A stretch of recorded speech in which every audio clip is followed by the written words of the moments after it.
The cool, recycled air of Aurelia tasted of money and something faintly metallic, like old silver. To Elena Martinez, it tasted of survival. At 21, she moved through the hushed opulence of the city's most exclusive restaurant with a practiced grace that belied the tremor in her hands and the ache in her feet. Each table was a small island of immense wealth, populated by people who spent more on a bottle of wine than she made in a month of 16-hour days.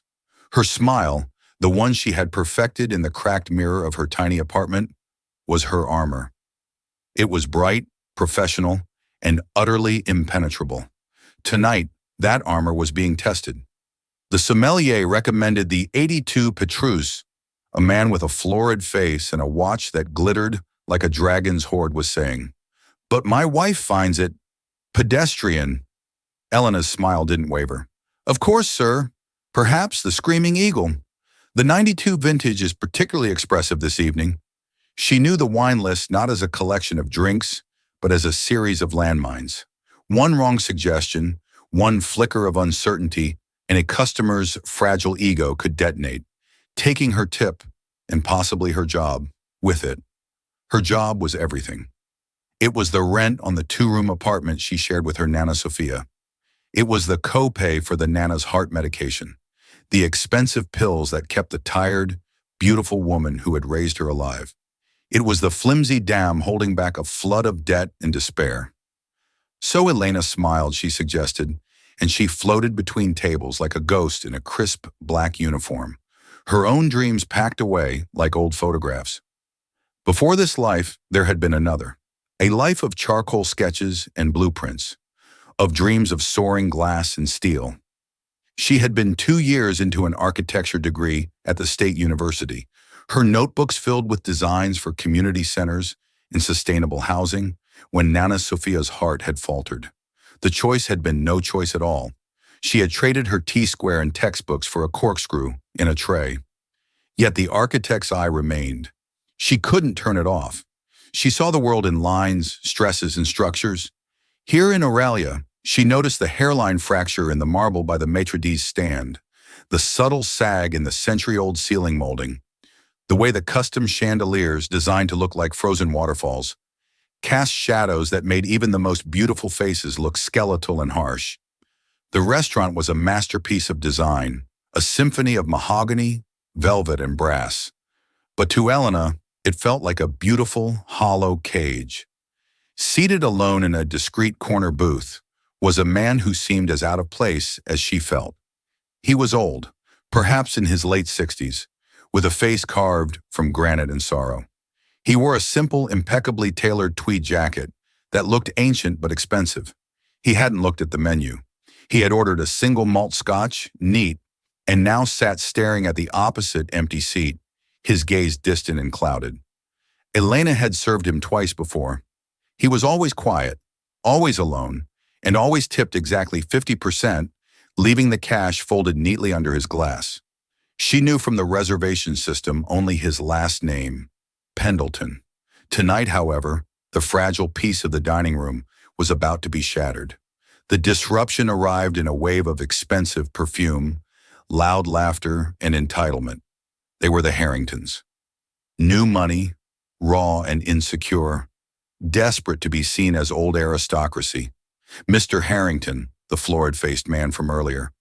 Mrs. Harrington, a woman so tightly wound her diamonds, seemed to be biting into her skin. And their son Chadwick, a young man in his mid-20s with a cruel sneer that seemed to be his only natural expression. They were seated in Elena's section. Her heart sank. The maître d', a severe man named Mr. Dubois, who moved with the reptilian grace of a predator, personally escorted them. "Your usual table, Mr. Harrington," he purred, his voice a slick veneer of subservience. "And Mademoiselle Martinez will be taking care of you this evening. She is adequate." The casual dismissal was a pebble tossed into the churning waters of Elena's anxiety. She pasted on her brightest smile. "Good evening, Mr. and Mrs. Harrington. Chadwick, a pleasure to have you back at Aurelia." "See that it is," Chadwick muttered, not bothering to look up from his phone. The evening became a slow, meticulous exercise in humiliation. The water was not cold enough. The bread was not warm enough. The butter was too salty. Each complaint was delivered with a dismissive wave of the hand, a sigh of profound disappointment meant to communicate that Elena, by her very existence, was a failure. She absorbed it all, her smile a fixed, placid mask. She refilled water glasses, brought fresh bread, replaced the butter. With every trip to the table, she felt the eyes of the other diners on her, their pity a heavier burden than their judgment. She also felt the steady, unwavering gaze from the corner booth. Mr. Pendleton was watching, not with pity, but with a quiet, analytical intensity. It was unsettling, but also, strangely, fortifying. It was as though he was a silent witness, recording every injustice. "Girl," Mrs. Harrington snapped, her voice like cracking ice. "My son's steak is medium rare. He asked for rare. Are you incapable of understanding simple English?" Elena looked at the steak. A perfect ribbon of deep red ran through the center. It was as rare as the chef would allow without sending out a live cow. "Ma'am, that is a perfect rare preparation. Perhaps if you... Are you contradicting my mother?" Chadwick looked up from his phone, his eyes alight with a kind of vicious glee. He reveled in this. "Do you know who we are? My father could buy this entire block. He could have you fired so fast your head would spin." "My apologies," Elena said, her voice a low, steady murmur. Inside, her blood was boiling. "I will have the chef prepare another one immediately." As she turned to leave, Chadwick's voice followed her, low and venomous. "You know, for a little thing from the gutter, you clean up okay. Maybe after your shift you could take care of me. I'm sure you could use the money." The words struck her like a physical blow. The air rushed from her lungs. For a single terrifying second, her mask slipped. The diners at the next table fell silent, their forks hovering over their plates. Mr. Dubois, who had been hovering nearby, stiffened, but said nothing. He would never risk offending the Harringtons. Elena stopped. She turned back, her dark eyes locking onto Chadwick's.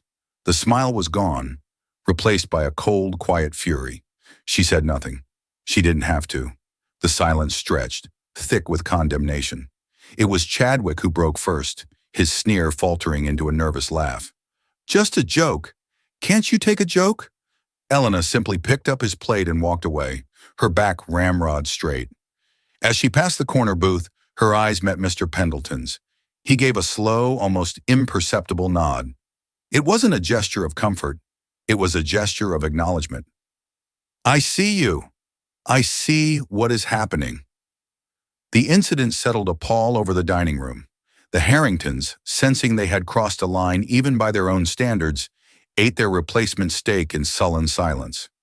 Mr. Dubois shot daggers at Elena with his eyes, furious that she had created a scene. But Elena felt a strange calm settle over her. The worst had happened, and she had survived.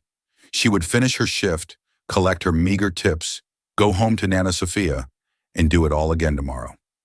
It was as she was clearing their dessert plates that Mrs. Harrington let out a shriek. "My earring! My diamond earring! It's gone!" She clutched her earlobe, her face a mask of theatrical panic. The earring was a monstrous thing, a cluster of diamonds the size of a robin's egg. Elena had noticed it earlier, winking malevolently under the chandelier light. "It was here just a minute ago!" Mrs. Harrington shrieked, her eyes sharp and accusatory, fixing on Elena. You were just here! You bumped my chair!" "I did not bump your chair, ma'am," Elena said, her voice steady despite the frantic pounding of her heart. "Liar! You stole it!" The accusation, screamed for the entire restaurant to hear, hung in the air like poison gas. "I knew it from the moment I saw you. People like you can't help yourselves." "That's enough," a deep voice commanded from the corner booth. Mr. Pendleton was standing now, his presence filling the space in a way Elena hadn't thought possible. He wasn't a large man, but he radiated an authority that dwarfed everyone in the room. Mr. Dubois scurried over, his face pale. "Sir, please. This is a private matter." "It became a public matter the moment that woman started screaming," Mr. Pendleton said, his voice quiet but carrying the resonant force of a church bell. But Dubois saw only the Harringtons' money. He turned on Elena, his face contorted with a righteous fury that was entirely for show. "Miss Martinez, the Harringtons are our most valued patrons. You will turn out your pockets this instant." "No," Elena said. The word was soft but absolute. It was not a plea. It was a statement. Her dignity was the only thing she had left, the only thing they couldn't take from her. She would not let them rummage through it for a piece of jewelry. "No?" Dubois sputtered, his face turning a blotchy red. "How dare you? You are fired. Fired. And I am calling the police to have you arrested for theft." "You will do no such thing," Mr. Pendleton said, taking a slow step forward. The air in Aurelia crackled, thick and heavy with the promise of a storm. Mr. Dubois, puffed up with the borrowed power of his wealthy clientele, turned to face the old man in the tweed jacket. His lips curled into a sneer of dismissal. "Sir, with all due respect, you are a customer. This is a staff matter and a security issue. I must ask you to return to your seat before I have you removed as well." A low murmur rippled through the other diners. Several phones had discreetly risen above the tables, their small red lights blinking in the dimness. They were recording. The spectacle was too delicious to ignore. Mr. Pendleton didn't even glance at Dubois. His eyes, a pale, piercing blue, were fixed on Elena. He saw not a thieving waitress, but a young woman standing on a precipice holding her ground against a tidal wave of accusation and prejudice. He saw the proud set of her jaw, the tremor she was trying so hard to conceal, and in that moment he saw a flicker of someone else, from a long time ago. A woman named Eleanor, who had faced down her own set of bullies with the same quiet, unshakable grace. "I believe the young lady said she did not take the earring," Mr. Pendleton said, his voice calm and measured, cutting through the hysteria. "And I believe she's a common thief," Mrs. Harrington shrieked, pointing a trembling, beeringed finger at Elena.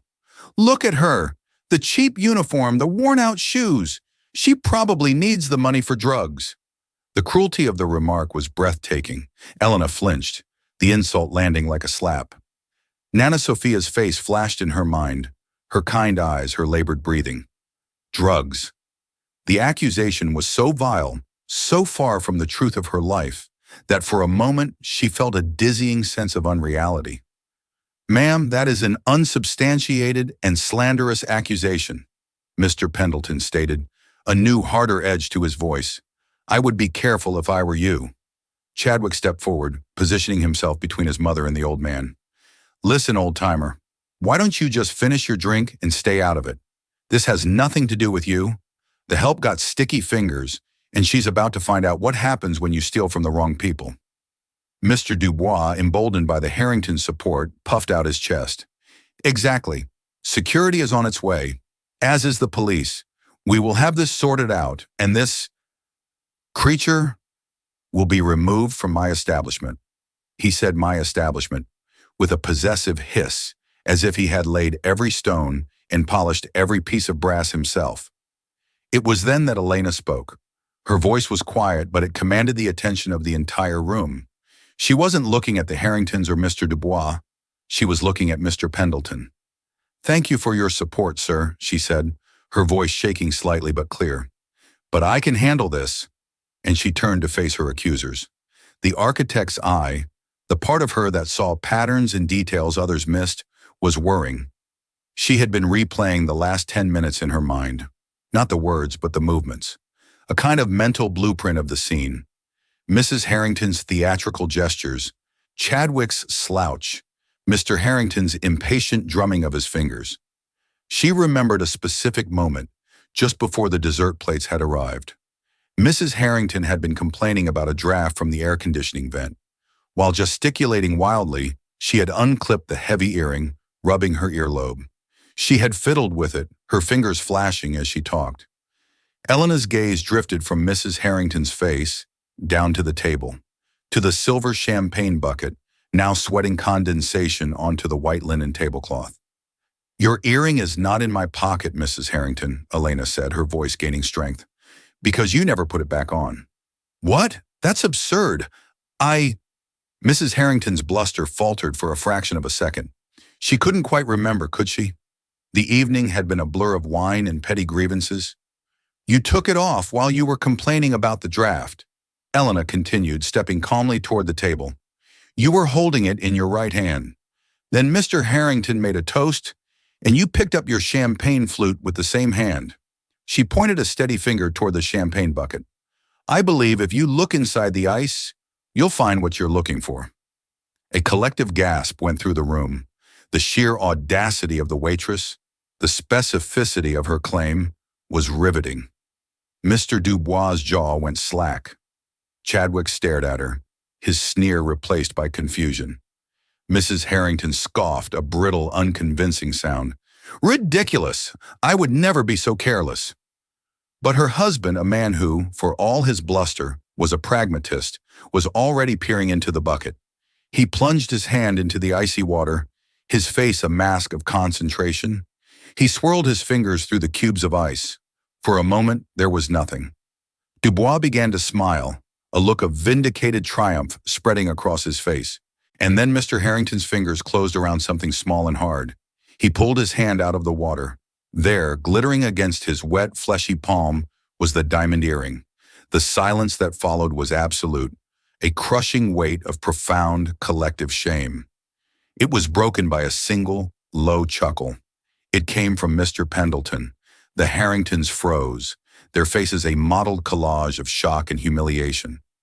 Mrs. Harrington looked as though she might faint. Chadwick's face was blood red. Mr. Dubois stood rooted to the spot, his mouth opening and closing like a fish on a dock. He looked from the earring to Elena to the old man, and in that moment, he knew he had made a catastrophic error in judgment. Well, Mr. Pendleton said, his voice laced with an irony as dry as desert sand, it appears the only thief here tonight was the champagne bucket. My compliments to the staff on its remarkably effective, if chilly, security measures. Several diners stifled laughs. The tension shattered, replaced by a wave of derisive murmurs directed at the Harrington table. Their public shaming was complete. Mr. Pendleton then turned his full attention to Mr. Dubois. The amusement vanished from his face, replaced by a gaze as cold and hard as the marble floor. You, he said, the single word landing like a judgment. You called this young woman a creature. You accused her, tried her, and convicted her in the space of 30 seconds to impress these peacocks. He gestured dismissively at the Harringtons, who shrank under his gaze. You threatened her career and her freedom without a shred of evidence based on nothing more than her uniform and their bank account. You talk about your establishment.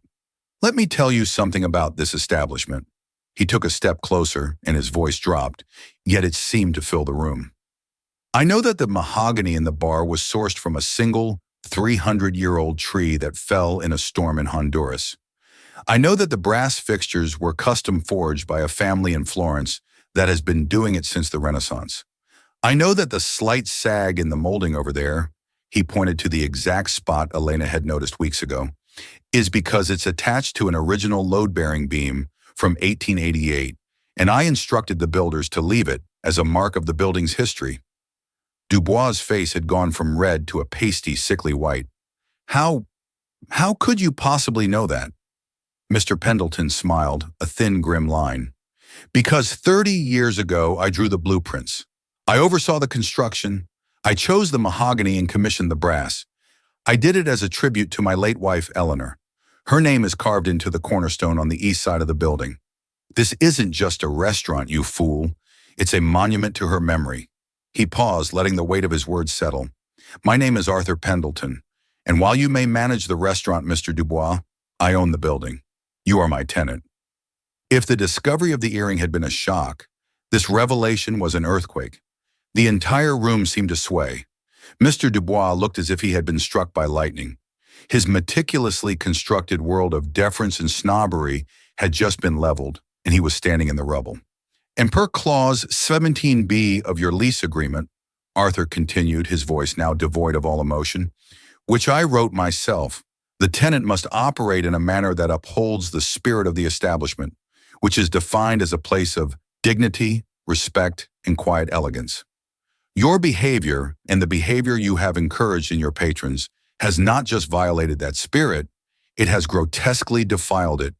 He looked past the petrified manager to Elena, who stood watching, her heart hammering against her ribs, her mind reeling.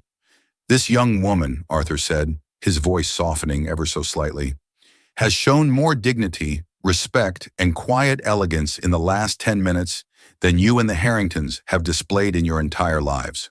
He turned back to Dubois. "Consider this your 30-day notice of eviction. I am terminating your lease. Aurelia is closed." The finality of it was absolute. It wasn't a threat. It was a fact.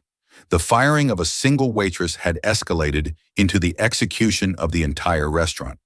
The Harringtons, forgotten for a moment, began to gather their things, their faces shielded as they scurried toward the exit, like rats from a sinking ship, pursued by the glares and muttered insults of the other patrons.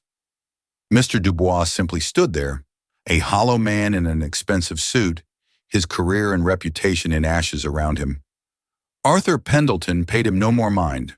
He walked over to the table where he had been sitting, retrieved the folded cash he had left for Elena's tip, and walked back to her.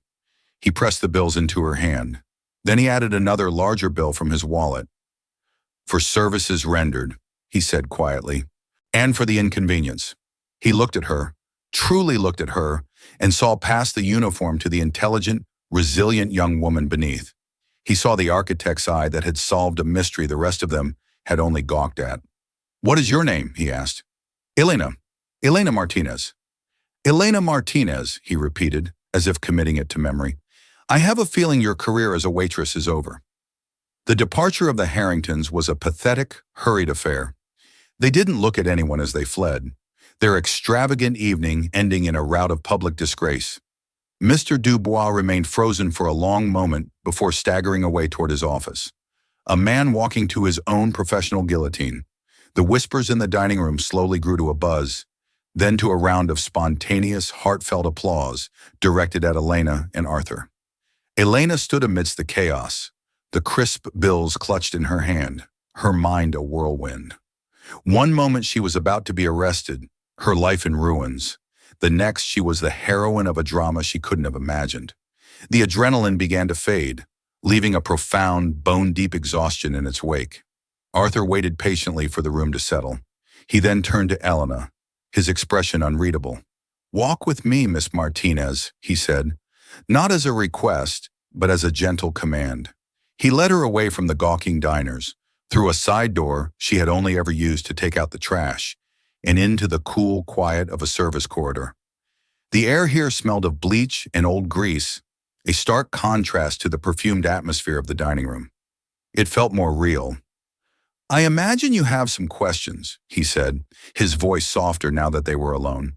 "A few," Elena managed, her own voice barely a whisper. Did you really just close the restaurant?" "I did," he confirmed with a simple nod. "It was a mercy killing. The place had lost its soul. It had become a stage for precisely the kind of arrogance and cruelty my wife despised. Tonight was merely the final act." He looked at her, his pale eyes searching her face. "You were very brave in there, and very clever. That business with the champagne bucket, you didn't just guess. You observed. You deduced. That is a rare skill." I noticed things," she said, feeling a blush rise to her cheeks. "Lines, angles, how people move, how things fit together, or how they don't."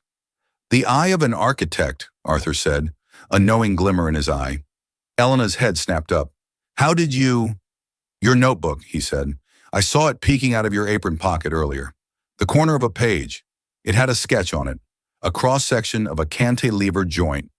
It was a very clean, very intelligent drawing." Elena's hand went to her pocket, where her small, worn sketchbook was tucked away. It was her secret comfort, the place she went when the reality of her life became too much. She would sketch on her breaks, during the long bus ride home, designing buildings that would never exist. "I used to study," she said quietly. "I had to drop out. For my grandmother." Arthur nodded slowly, a piece of the puzzle falling into place for him. "Tell me about her." And so, in the sterile quiet of the service corridor, Elena found herself telling this powerful, enigmatic stranger everything. About Nana Sophia's failing heart, the mountain of medical bills, her abandoned dreams, the crushing weight of responsibility that had settled on her young shoulders. She spoke with a simple, unadorned honesty, without a trace of self-pity. Arthur listened, his expression unchanging, but Elena sensed a deep, resonant empathy behind his stoic facade. When she was finished, a heavy silence settled between them. "Dignity is an expensive commodity, Miss Martinez," he said finally, "and tonight you refused to sell you us, even when it would have been the easiest thing in the world to do. My wife, Eleanor, she would have liked you very much." He reached into the inner pocket of his tweed jacket, the fabric whispering of age and quality, and produced not a business card, but a small, worn, leather-bound sketchbook, its corners softened by years of use. He opened it to a bookmarked page. It was a pencil sketch of a woman's face, captured in three-quarters profile. She was beautiful, but not in a classical sense. Her features were strong, her eyes intelligent and full of a fierce, quiet mirth. Her jaw set with a determination that Elena recognized with a startling jolt of self-awareness. It was a face that had known hardship and had refused to be defined by it.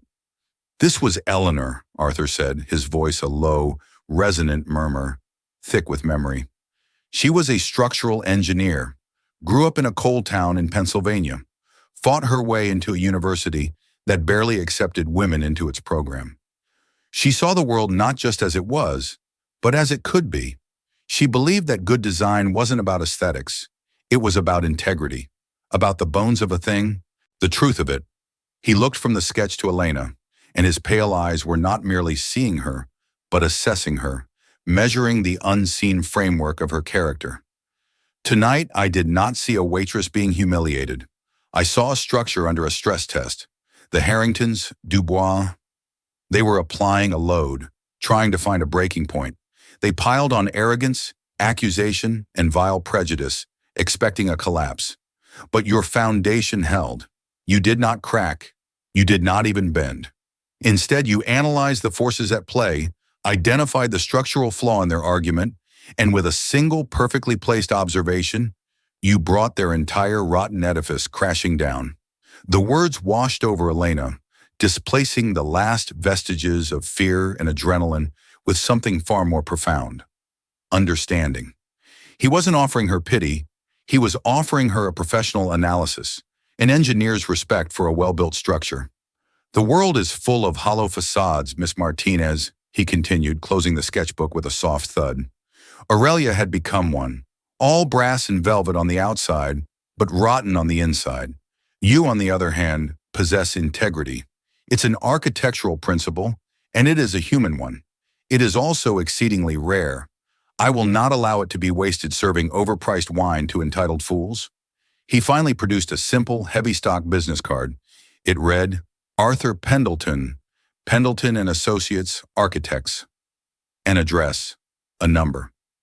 "This is not a job offer," he said, his tone precise, cutting through the emotional haze in her mind. "An offer implies you are in a position to negotiate. You are not. This is a lifeline. My firm sponsors a grant, the Eleanor Pendleton Grant for Structural Integrity. It's for individuals who have demonstrated extraordinary resilience and aptitude in the foundational principles of design, but have had their formal education interrupted by circumstance. It provides a full scholarship to complete one's degree, a paid apprenticeship at my firm, and comprehensive family medical benefits." He paused, his gaze unwavering. "The grant has been dormant for 5 years. I have been waiting for the right candidate. I believe I have found her." The world, which had been spinning, came to a sudden, silent stop. The fluorescent light above them seemed to hum with the intensity of 1,000 suns. A scholarship, an apprenticeship, family medical benefits. The phrase struck her with the force of a physical blow, a promise so immense it stole the air from her lungs. It was not just a path back to her dreams. It was a cure for her deepest, most constant terror, the fear of Nana Sophia's next heartbeat. Tears, hot and unstoppable, welled in her eyes. The armor she had worn for years didn't just crack. It atomized, dissolving into nothing. She stood before him, stripped bare, a terrified, exhausted, furiously hopeful 21-year-old girl on the precipice of a life she had believed was forever lost. "Why?" she whispered, the single word a vessel for all her disbelief. "You don't even know me." "I know your character," he corrected gently, "and I know a good foundation when I see one. The rest can be built. Now my office. Monday, 9 a.m. We will handle the paperwork for your grandmother's care first. Your only responsibility from this moment forward is to build, starting with your own future." He placed the card in her trembling hand, his fingers briefly brushing hers. The contact was brief, but it felt like an anchor in a raging sea. He gave a final, solemn nod, a gesture of conclusion, and turned, his footsteps echoing down the long, sterile corridor until he was gone. Elena remained, the silence of the corridor pressing in on her. She looked down at her hands. In one, she held the cash he had given her, a collection of paper and ink that represented rent, medicine, survival. In the other, she held a small piece of cardboard that represented everything else. It was not ransom money, it was a blueprint. The journey home was a waking dream. Elena didn't take the bus. She walked. The city of Aurelia, which had always felt like an alien landscape of hostile, glittering towers, transformed before her eyes. She moved through the canyons of glass and steel, not as a servant scurrying in the shadows, but as a student of their form. For the first time, she allowed the architect within her to truly see. She saw the elegant dance of tension and compression in a suspension bridge, the rhythmic poetry of a curtain wall facade, the stubborn, load-bearing honesty of an old brick warehouse. She saw the city not as a symbol of the wealth that excluded her, but as a vast, complex text she was suddenly being invited to read. She felt an overwhelming urge to sketch, to capture the way a street lamp carved a perfect parabola of light on the wet pavement, the way a Gothic spire argued with the clouds. Her life had been a flat, two-dimensional struggle for so long, and Arthur Pendleton had just handed her the plans for the third dimension. When she finally reached her apartment building, the familiar scent of fried onions and her neighbor's laundry felt like the most grounding reality in the world. She found Nana Sophia in the small kitchen, her hands gnarled with arthritis but still deft, shelling peas into a metal bowl. The rhythmic plink, plink, plink was the sound of Elena's childhood. She sat down, the events of the night a tangled knot in her throat. She started to speak, her voice trembling, and told her grandmother everything. Not just the facts, but the feelings, the icy humiliation, the hot fury, the dizzying shock, and the terrifying, fragile hope that now filled her chest. As she spoke, Nana Sophia stopped her work, her dark, wise eyes never leaving Elena's face. She listened with a stillness born of a lifetime of absorbing the joys and sorrows of others. When Elena finished placing the business card on the worn formica tabletop like a sacred offering, Nana Sophia did not weep with relief. Instead, a slow, profound smile spread across her face, a smile that seemed to smooth the weary lines around her eyes. She reached across the table and took both of Elena's hands in her own. Her skin was as soft and resilient as old leather. "Cuando tu abuelo construía un muro," she began, her Spanish a gentle current under the river of Elena's turmoil. "He would say that the most important stone was the piedra angular, the cornerstone. It is the one that bears the most weight, the one that holds everything together when the storm comes." She squeezed Elena's hands. "You, Milla, you have always been the cornerstone of this family. You have carried a weight that was never meant for your shoulders. This man, this Mr. Pendleton, he did not give you a gift. He simply saw the strength that was already there. He saw the stone that refused to break." She picked up the card, holding it delicately. "Your hands," she said, her voice thick with emotion. "They are my hands and they are your grandfather's hands. They are the hands of a builder. Manos de constructora. It is time they built something for you." Monday morning felt like the first day of a new life. Standing before the Pendleton and Associates skyscraper, a monument of polished granite and smoked glass, Elena felt the familiar tremor of imposter syndrome. She was a girl in thrift store slacks trying to enter a kingdom.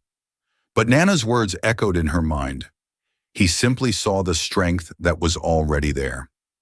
She took a deep breath, pushed her shoulders back, and walked through the silent, revolving doors. Arthur's office was not an office. It was a sanctuary of thought. Bookshelves groaned with tomes on engineering and art history. Rolled blueprints stood in tall wicker baskets like papyrus scrolls. Scale models of bridges and museums and libraries populated every surface. And the view from the floor to ceiling window was not just of the city, but of the city, a living, breathing organism of concrete, steel, and human ambition. Arthur was waiting. As promised, the first hour was spent not with architects, but with a compassionate, efficient woman from HR who explained the firm's health insurance. With the stroke of a pen, Elena signed a form that lifted a mountain from her soul. The crushing, daily anxiety about Nana's health began to recede, leaving an unfamiliar lightness in its place. Then Arthur led her to a large drafting table. He didn't give her a task. He asked her a question. Eleanor believed that a building's soul is its purpose, he said, unrolling an old yellowed blueprint. It was the original plan for the building that housed Aurelia. This building was designed as a public trust, a commodities exchange, a place for commerce, yes, but open, honest commerce. It had wide doors, high ceilings, a lot of natural light. It was meant to feel transparent, democratic. Aurelia sealed the windows, hung heavy drapes, and created a dark, exclusive cavern for the wealthy to hide in. They suffocated the building's soul. He looked at her, his gaze intense. The building is now empty, a hollow space, a wound in the city. Tell me, Miss Martinez, as an architect, what should it become? It wasn't a test. It was an invitation. It was the most profound gesture of respect she had ever received. He was not giving her answers. He was asking her to find them. The years that followed were a crucible.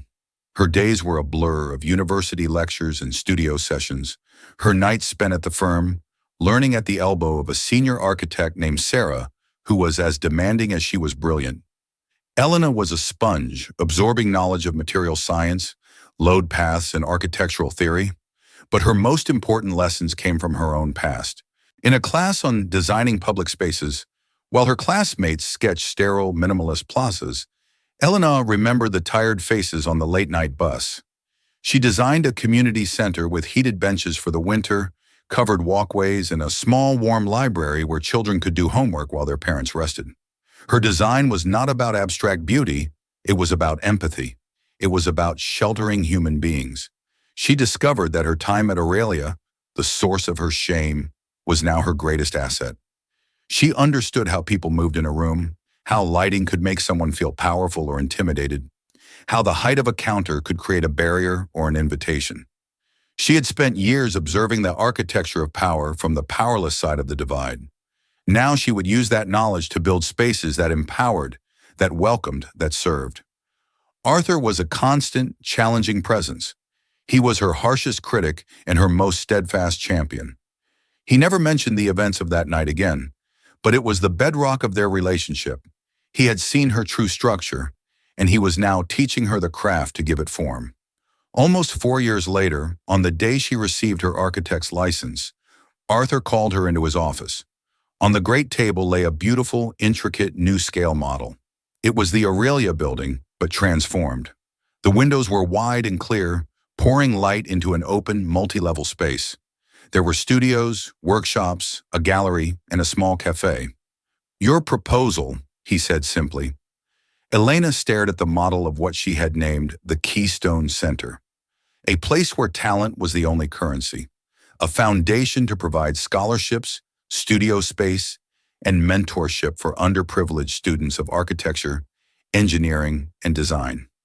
A place born from her own pain and her deepest convictions. The board of the Eleanor Pendleton Foundation has approved the funding, Arthur continued, a rare, full smile on his face. They have also, on my strong recommendation, appointed its first executive director. The position starts as soon as the renovations are complete. He looked at her, his eyes shining with a pride that felt paternal. It will be a great deal of work. You will be responsible for building this institution from the ground up. Tears welled in Elena's eyes, but they were different now. Not tears of fear or relief, but of a deep, resonant joy. This wasn't a gift he had given her. It was a challenge she had met. She had drawn the blueprints herself. "Yes," she said, her voice steady and clear, the voice of a woman who knew the weight of a cornerstone. "I'm ready to build." On a crisp autumn evening, 2 years later, Elena Martinez stood on the sidewalk, looking up at the illuminated facade of the Keystone Center. The name was carved in simple, elegant letters into the limestone above the entrance. Inside, the space was alive. It buzzed with the chaotic, joyful energy of creation. Young men and women of every color and background bent over drafting tables, argued passionately about design, and dreamed of the cities they would one day shape. Nana Sophia, her health robust, stood beside her, wrapped in a shawl Elena had bought for her in a trip to Spain. Arthur, leaning now on a handsome cane made of Honduran mahogany, stood on her other side. He wasn't looking at the building. He was looking at Elena. She thought back to the night that had felt like the end of the world. It had not been a fairy tale. There was no magic, only the strange, powerful alchemy of integrity meeting opportunity. She hadn't been rescued from her life. She had been given the tools to rebuild it. The cruelty of the Harringtons, the venom of Dubois, they were now nothing more than the discarded rubble of a demolition, the necessary clearing of land before new construction could begin. A young woman with paint-smudged fingers and eyes alight with passion exited the building, calling goodnight to her friends. She glanced at Elena and smiled, a quick, shared smile of camaraderie, seeing not a director, but another builder. Elena smiled back. She was not a waitress. She was not a victim. She was an architect. And as she watched the light pour from the windows of the center, a beacon in the cool night, she knew with a certainty that reached down to her very bones that this was not an ending. It was a foundation, and it was built to last.